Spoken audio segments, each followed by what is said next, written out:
नमस्कार दोस्तों।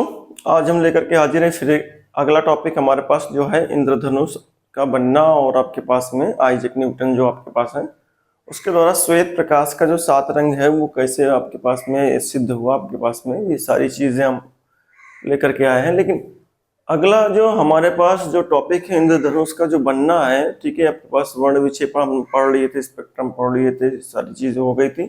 तो आज हम पढ़ेंगे इंद्रधनुष का पन्ना। उसमें आपको प्रोसेस आपको बताऊंगा पहले मैं कि कैसे उस प्रोसेस को फॉलो करना पड़ता है जिससे इंद्रधनुष बनना है। क्या क्या क्राइटेरिया है आपके पास में इंद्रधनुष बनने के लिए।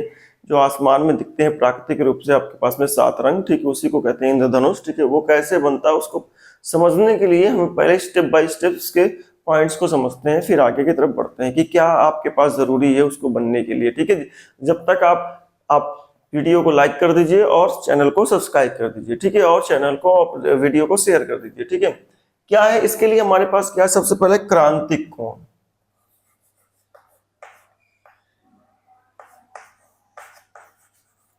क्रांतिक कोण बेटा, क्रांतिक कोण क्या है हमारे पास समझिएगा। सपोज दैट ये हमारे पास ये एक सतह है, इसके नीचे आपके पास में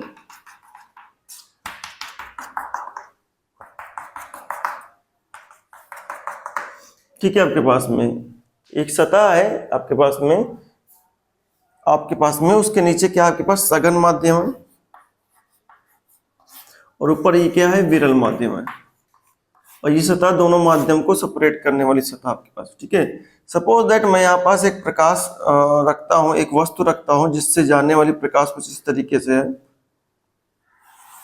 ये यही प्रकाश, और यहाँ मैं विलंब डाल दूंगा तो ये सघन माध्यम से विरल माध्यम में प्रवेश कर रही प्रकाश, तो ये इधर हो गई, ठीक है।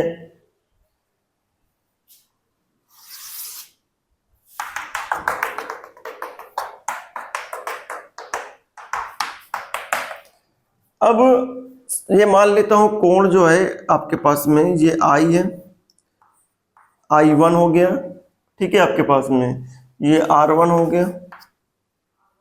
इसी तरीके से अगर मैं इस कोण I1 को बढ़ा दूं, यहां पास कोण I1 को मैं बढ़ा करके डालूं,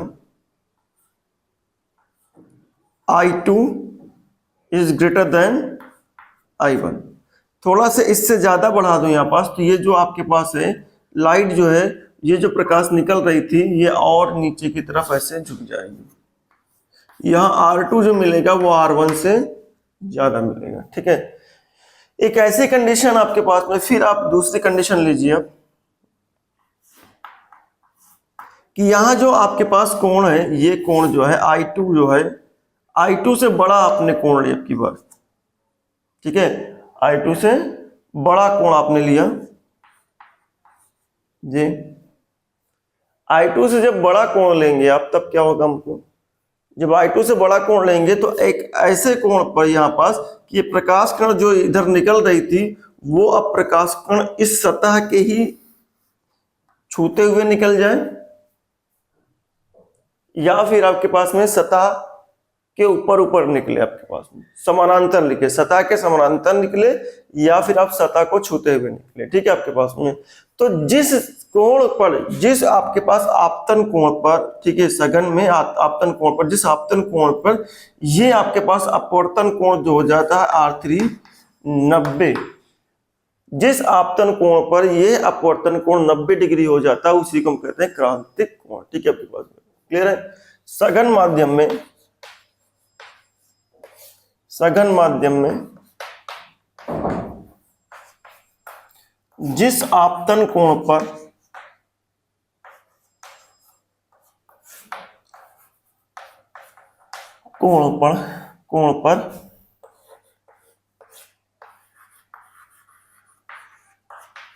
अपवर्तन कोण 90 डिग्री, या कह लें हम, ठीक है, अपवर्तित किरण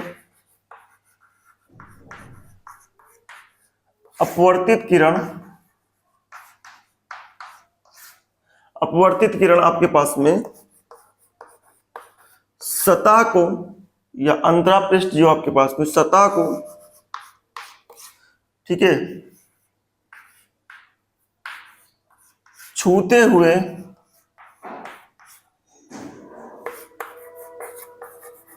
निकल जाए,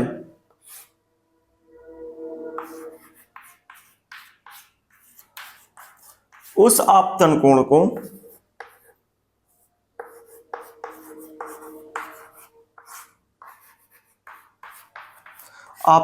को हम क्रांतिक कोण कहते हैं। क्रांतिक कोण कहते हैं बेटा। ठीक है, अब इसके लिए शर्त क्या है कि प्रकाश किरण जो है वो सघन से विरल में जाना चाहिए। शर्त क्या है, इसकी शर्त क्या है हमारे पास में, ठीक है, प्रकाश जो है सघन घन माध्यम से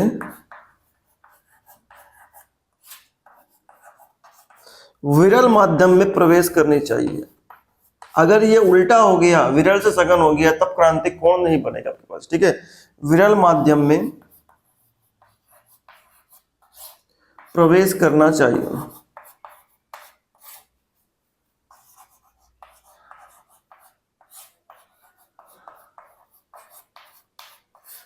ठीक है, यदि अब इसके आगे अगर हम देखें, यदि इस आई कोण, इसी को हम I3 जो है, I3 को हम C से रिप्रेजेंट करते हैं। यहाँ पास जिस कोण पर आपके पास अपवर्तन कोण 90 डिग्री हो जाएगा, उस कोण को हम क्रांतिक कोण कहते हैं और इसको हम C से रिप्रेजेंट करते हैं।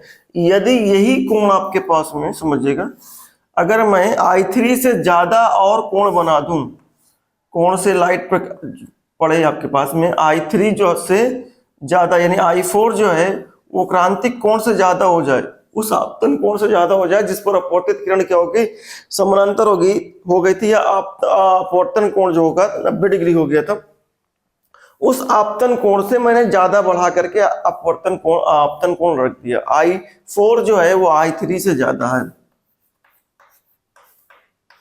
जब इससे ज्यादा ने आपतन कोण कर दिया तो ये लाइट जो प्रकाश किरण है आपके पास में, ये न समानांतर हुई न उधर गई, ये प्रकाश किरण जो है वो सघन माध्यम में ही वापस आ गई। तो ये जो आपके पास इतना जो दिख रहा है आपके पास में, ये परावर्तन का केस है। ये लाइट जो है जिस माध्यम से गई थी उसी माध्यम में वापस आ गई। तो ये फिनोमिना क्या होता है आपके पास, जिस माध्यम से गई उसी माध्यम में वापस आ गई, उसको हम कहते हैं आपका परावर्तन। ठीक है, तो इसमें क्या हुआ, परिवर्तन हुआ। ठीक है, जब परिवर्तन हुआ, क्योंकि लाइट आपके पास उधर भी जा सकती थी, लेकिन हम ये देख रहे हैं शुरुआत से ही कि आपतन कोण जैसे जैसे बढ़ता जा रहा है, कि बढ़ता जा रहा है, वैसे वैसे आपके पास में अपवर्तित किरण जो है वो डाउन होती जा रही। इस केस में तो आपके पास समानांतर होगी, आपने थोड़ा सा बढ़ाया, लाइट जो है वो नीचे आ गई झुक करके। तो आप जान चुके हैं कि आपके पास में ये परावर्तन केस हो गया। ठीक है, इसी फिनोमिना को आपके पास इसी फिनोमिना को इसी को क्या कहते हैं, पूर्ण आंतरिक परावर्तन बेटा।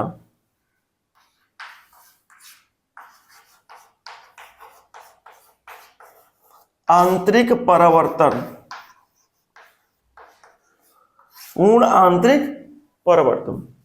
ठीक है, ये दोनों ही चीज आपके पास में, क्रांतिक कोण के बाद पूर्ण आंतरिक परिवर्तन होता है, इस बात को समझिएगा। जब तक क्रांतिक कोण से ज्यादा कोण पर आपतन कोण नहीं होगा, आपतित किरण नहीं पड़ेगी, क्रांतिक कोण से ज्यादा कोण पर आपतित किरण नहीं पड़ेगी, तब तक ये पूर्ण आंतरिक परिवर्तन नहीं होगा। अगर क्रांतिक कोण से कम कोण पर हो गया, देखिए I3 से ये कम है आपके पास में, सॉरी I3 ये है आपके पास में, तो क्रांतिक कोण ये है, वो क्रांतिक कोण से ये है, तो लाइट रे ऊपर ही निकल गई आपके पास में, अंदर नहीं आई।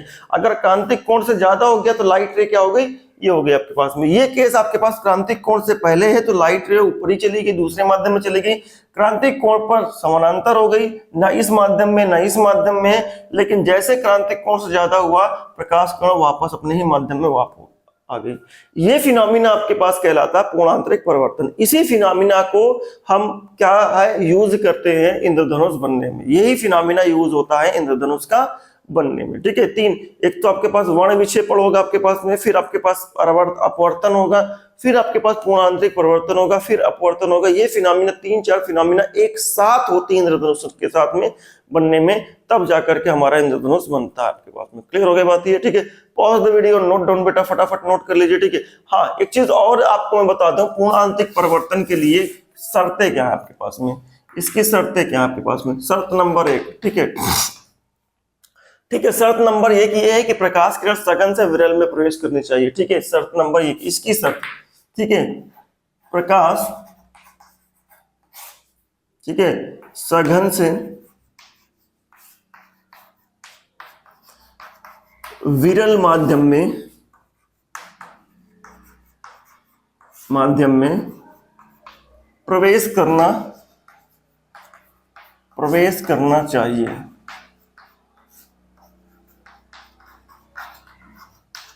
ठीक है। दूसरा हमारे पास जो है, दूसरा हमारे पास ये है कि अगर हम देखें, अगर सघन माध्यम में प्रवेश कर गई लाइट, प्रकाश किरण जो है, ठीक है, ये अब दूसरी हमारी प्रकाश किरण है कि आपके पास में जो आपतन कोण है, आपतन कोण जो है, आपतन कोण जो है वो क्रांतिक कोण से ज्यादा होना चाहिए।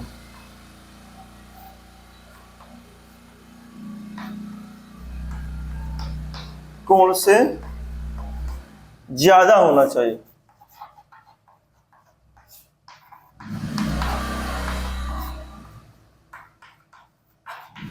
तभी ये प्रोसेस आपका फॉलो होगा, नहीं तो नहीं होगा। इस बात को समझिएगा। पूर्ण आंतरिक परिवर्तन तभी होगा जब क्रांतिक कोण से ज्यादा आपतन कोण होगा, तभी आपका पूर्ण आंतरिक परिवर्तन होगा, ठीक है। आई होप आपको समझ में आया होगा। पूर्ण आंतरिक परिवर्तन के लिए दो शर्तें ये हुए, क्रांतिक कोण के लिए एक शर्त है आपके पास में, ठीक है, डिफिनेशन आपके पास में है, ठीक है। Pause the video, note down फटाफट करिए, फिर इंद्रधनुष को हम समझते हैं।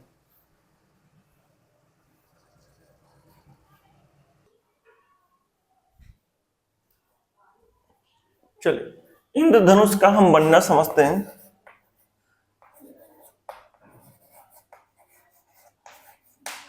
इंद्रधनुष के बारे में पढ़ने जा रहे हैं हम, ठीक है। इंद्रधनुष कैसे बनता है, ठीक है। तो एक्चुअली देखिए, फिगर जो आपके पास में है एनसीईआरटी में जो बना हुआ है वो गोला टाइप में बना हुआ है, लेकिन आपका जो फिगर है वो गोला टाइप में नहीं होता। मैं इंद्रधनुष को समझा दे रहा हूँ, उसके बाद आप समझ जाइएगा खुद, ठीक है। ये जो आपके पास में बारिश के समय में आपके पास में जैसे फॉग होता है, धुंध होती है, जाड़े के टाइम में ओस रहती है आपके पास में, ठीक है, उससे आपके पास में छोटे छोटे पानी के बूंदे वायुमंडल में मिल जाते हैं आपके पास में, ठीक है। वायुमंडल में छोटी छोटी बूंदे आपके पास में अगर हैं, ठीक है, बारिश के टाइम में या छोटी छोटी फुहारादार बारिश हुई तब होती है, तो बूंदे होने की वजह से आपके पास बूंदे कुछ इस तरीके से होती हैं, कुछ इस तरीके से बूंदे होती हैं बेटा, इस तरीके की बूंदे होती हैं आपके पास में, ठीक है। आप ड्रॉप, अगर वाटर ड्रॉप इस बूंद को समझना है तो आप समझ लीजिए, आपके पास जब आपके पास कोई आई ड्रॉप वगैरह डालते हैं तब उसमें आप बूंद को निकाल करके आप देख सकते हैं कि किस तरीके की बूंदें होती है आपके पास में, ठीक है। किस तरीके की बूंदें होती हैं वो आप निकाल के देख सकते हैं। वाटर ड्रॉपलेट आपने देखा होगा, आपके पास पानी की बूंदें कुछ इस तरीके से होती हैं। जैसे आप आई ड्रॉप आप निकालते हैं, उस आई ड्रॉप की अगर बात कर देते हैं तो जैसे और ड्रॉप निकालते हैं तो इसी तरीके की बूंद दिखाई देती है आपके पास में, ठीक है। बरसात के पानी जब बरसता है, वर्षा होती है, तो उस समय छोटे छोटे एटमॉस्फेयर वायुमंडल में बूंदे आपके पास में रुक जाती हैं। उस बूंदों के कारण क्या होता है हमारे पास में, ठीक है, जब प्रकाश की जो किरण है, बूंद जो है वो प्रिज्म की भांति व्यवहार करती है, बूंद जो है वो प्रिज्म के भांति ही व्यवहार करती है आपके पास में, ठीक है। अब जब बूंद प्रिज्म के भांति व्यवहार करती है तो कैसा होगा हमारे पास, समझिए इस बात को। जैसे ही बूंद के बारे में बात करते हैं तो हमने क्या देखा कि बूंद जब प्रिज्म के भांति व्यवहार करती है तो कुछ इस तरीके का आपके पास फिगर बनेगा कि श्वेत प्रकाश जैसे आपके पास में इसमें इंटर करेगी, ये आप इसको थोड़ी देर के लिए इसको हटा दीजिए, ये ऊपर का हिस्सा जैसे लग रहा है प्रिज्म की तरह व्यवहार कर रहा है, ऊपर का हिस्सा प्रिज्म की तरीके से व्यवहार करेगा, इतना गोला पोर्शन आप बंद कर दीजिए। जैसे प्रकाश इंटर करेगी तो ये 7 रंगों में विभक्त हो जाएगी, ठीक है, यहाँ पास इस तरीके से 7 रंगों में ये विभक्त हो गई, ठीक है। लेकिन ध्यान रखिएगा, अगर यहाँ पास जो कोण बनेगा आपके पास में, क्योंकि ये इस सतह में भी अपवर्तन होगा आपके पास में, ठीक है। पहली सतह में दो चीजें हो गई, एक तो आपके पास में वर्ण विक्षेपण हुआ, जिसे हम परिक्षेपण भी कह सकते हैं। वर्ण विक्षेपण परिक्षेपण दोनों एक ही चीज है आपके पास में, ठीक है। वर्ण विक्षेपण हुआ आपके पास में, वर्ण विक्षेपण के साथ साथ में आपके पास में अपवर्तन भी हुआ। तो दो केस हुआ, इस पहली सतह पे दो केस हो रहे हैं, एक तो अपवर्तन हो रहा है, दूसरा वर्ण विक्षेपण हो रहा है, यानी परिक्षेपण हो रहा है, ठीक है। जैसे ही प्रकाश किरण विक्षेपित होकर के, या कह लें हम वर्ण विक्षेपित होकर के, यानी 7 रंगों में विभक्त हो जाएगी और आगे की तरफ दूसरी सतह में पड़ेगी। अब दूसरी सतह में अगर यहाँ पास जो है कोण जो है क्रांतिक कोण से ज्यादा हो जाए, आपतन कोण, यानी ये देखिए सघन से विरल में जा रही है, वाटर ड्रॉपलेट है, अंदर पानी है, ये आपके पास में विरल माध्यम में। जैसे ही सघन से विरल माध्यम में प्रकाश प्रवेश करेगी, तब क्या होगा आपके पास में, सघन से विरल माध्यम में प्रवेश करने के लिए पहला पूर्ण आंतरिक परिवर्तन का पहला शर्त आपके पास में फॉल हो गई। सघन माध्यम से विरल माध्यम में प्रकाश प्रवेश कर रही है आपके पास में, ठीक है। दूसरा, अगर यहाँ पास दूसरा शर्त कंप्लीट हो जाए पूर्ण आंतरिक परिवर्तन के लिए, दूसरी शर्त क्या है, क्रांतिक कोण से बड़ा आपतन कोण बन जाए। अगर ये बड़ा आपतन कोण बन जाएगा तो ये सातों रंग कुछ इस तरीके से आ जाएंगे, ठीक है, इस तरीके से आ जाएंगे। और जैसे ही आ जाएंगे आपके पास सुनिए, तो यहां पास फिर से अपवर्तन हो जाएगा, यहां पास फिर से अपवर्तन होगा, तो ये सातों रंग आपको क्लियर आसमान में वृत्त के रूप में ऐसे दिखाई देंगे आपके पास में, ठीक है। तो ये आपके पास में यहां क्या हुआ, पूर्ण आंतरिक परिवर्तन, आंतरिक परिवर्तन। यहां क्या हुआ, अपवर्तन, ठीक है। यहां क्या हो रहा है आपके पास में, अपवर्तन, और साथ में वर्ण विक्षेपण और वर्ण विक्षेपण, ठीक है, जिसको हम परिक्षेपण भी कहते हैं,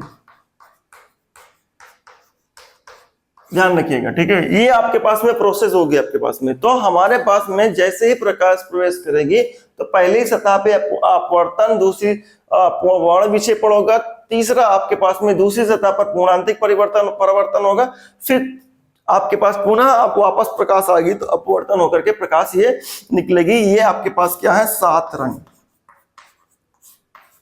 ठीक है। कलर में आप बनाइएगा बेटा, क्लियर है। ऊपर का लाल, नीचे का आपके पास में बैगनी, ये आपके पास रेड कलर आपके पास में हो जाएगा, नीचे का लाल विबग्योर आपके पास में बैगनी, इस तरीके से आपका बनेगा, ठीक है। तो इंद्रधनुष इस तरीके से आपके पास में बनता आपके पास में, ठीक है। और डायग्राम नोट कर लीजिए बेटा, मैं आपके पास इसको लिखवा देता हूं, उसके बाद आप फिर इसको आप समझ लीजिएगा, ठीक है। Pause the video, diagram note करिए आप, तब तक मैं लिखवा देता हूं। चलिए दोस्तों, देखिए हम कंसेप्ट को समझा दिए थे, वो सारी कंसेप्ट को हमने लिख भी दिया है यहाँ पर। इंद्रधनुष आपके पास में जो है वर्षा के पश्चात आकाश में जल के सूक्ष्म कणों में दिखाई देने वाला प्राकृतिक स्पेक्ट्रम है, ठीक है आपके पास में। यह वायुमंडल में उपस्थित जल की बूंदों द्वारा सूर्य के प्रकाश के परिक्षेपण या वर्ण विक्षेपण के कारण प्राप्त होता है आपके पास। सूर्य का प्रकाश 7 रंगों में विभक्त हो जाता है। इंद्रधनुष सदैव सूर्य के विपरीत दिशा में बनता है, ठीक है। आप इसको नोट कर लीजिए आप, फिर मैं इसके अगला वाला भाग आपको लिखाता हूं, जब तक नोट करिए आप पॉज करके।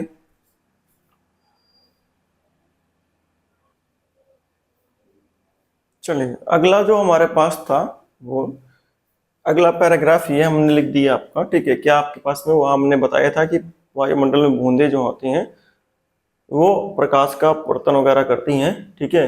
तो यहाँ पास हमने लिखा जल की सूक्ष्म बूंदे छोटे प्रिज्म की भांति, मैंने जैसे बताया था, ठीक है, भांति कार्य करती हैं। सूर्य के आपतित प्रकाश की ये बूंदे, ठीक है, सूर्य की आपतित प्रकाश की ये बूंदे, ठीक है, आपतित प्रकाश की ये बूंदे अपवर्तित तथा विक्षेपित करती हैं। आपतित प्रकाश को ये बूंदे अपवर्तन यानी अपवर्तित और विक्षेपित करती हैं, ठीक है, यानी विक्षेपण करती हैं आपके पास में, ठीक है। उसके बाद क्या होता है, तत्पश्चात इसके इस फिनोमिना के होने के बाद में तुरंत आपके पास यहाँ तत्पश्चात यानी तुरंत आपके पास में पूर्ण आंतरिक परिवर्तन भी होता है। तत्पश्चात इसे आंतरिक परिवर्तित करती हैं आपके पास में, ठीक है, आंतरिक परिवर्तित करती है। अंततः जल की बूंदे से बाहर निकलते समय प्रकाश को पुनः अपवर्तित करती है। ये जो आपके पास में है, जो जल की बूंदे हैं, जब प्रकाश बाहर निकलता है तो फिर से यहाँ पास इसका अपवर्तन होता है आपके पास, ठीक है। आपके पास है प्रकाश के परिक्षेपण तथा आंतरिक परिवर्तन के कारण विभिन्न वर्ण प्रकाश के परिक्षेपण तथा आंतरिक परिवर्तन के कारण, यानी यहाँ परिक्षेपण हो रहा है और यहाँ आंतरिक परिवर्तन हो रहा है, ठीक है। परिवर्तन के कारण विभिन्न वर्ण यानी विभिन्न रंग आपके पास में, ठीक है, प्रेक्षक आदमी जो आपके पास देखता है, प्रेक्षक के नेत्रों तक पहुंचते हैं, ठीक है, और इसी को हम कहते हैं इंद्रधनुष का बनना कहते हैं, ठीक है।